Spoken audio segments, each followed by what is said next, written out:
İnsanın niyetini gülüşünden bilirəm. İnsanın niyetini gülüşünden bilirəm. Baxışından tuturam, gelişinden bilirəm. Baxışından tuturam, gelişinden bilirəm. İnsanın niyetini gülüşünden bilirəm. Baxışından tuturam, gelişinden bilirəm. Sözünə haqqalıyam, geduyla zat duyuram. Mənəm qozanmamışam, qavuyla zat duyuram. Mən də kənddə bölmüşəm, qavuyla zat duyuram. Danışından bilirəm, düzüşündən bilirəm. Danışından bilirəm, düzüşündən bilirəm. Şairin almışıdır əsl hikmət sözünü. Sizə qəlbəm deyəcəm bizim hümmət sözünü. Mən əsl haqq sözünü, mən ədalət sözünü.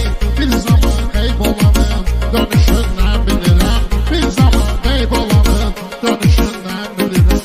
Nə qədər rəhm edeyim, nə qədər rəhm eləsin. Ona da rəhm eləsin, sənə də rəhm eləsin. Allaha qurban olum, mənə də rəhm eləsin.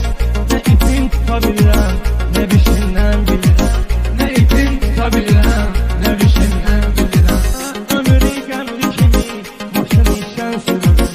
Elə pis də sıxmasın, sürənə tən sürürəm. Qaqasın qonqa gedir, boşur mən sürürəm.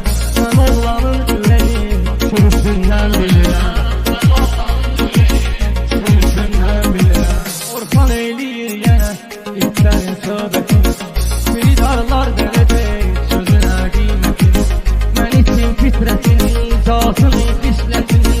Ya bilənginə baxıram, ya dişindən bilirəm. Ya bilənginə baxıram, ya dişindən bilirəm. Mən kimin kimliyini gülüşündən bilirəm. Mən nəzəli aşıqəm, bir bax kinən halıma.